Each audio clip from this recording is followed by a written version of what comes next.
নির্বাচনে পিআর পদ্ধতি সহ ৫ দফা দাবিতে প্রধান নির্বাচন কমিশনারের কাছে পৃথক স্মারকলিপি জমা দিয়েছে জামায়াতে ইসলামী সহ সমমনা ৮ দল। দুপুর ১টার দিকে স্মারকলিপি জমা দেন তারা।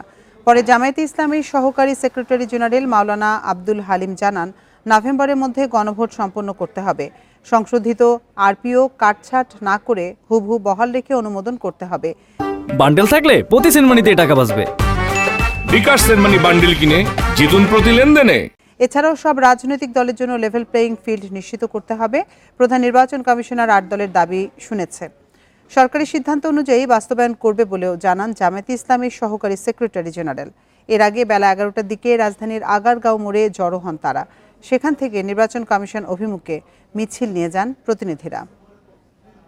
জুলাই গণ অভ্যুত্থানের যে চেতনা, ছাত্র জনতার রক্তের যেই স্বীকৃতি আমাদের দিতে হবে, সেজন্যে জাতীয় নির্বাচন আর গণভোট একদিনে নয়, যেটা কোনো দল প্রস্তাব করেছে।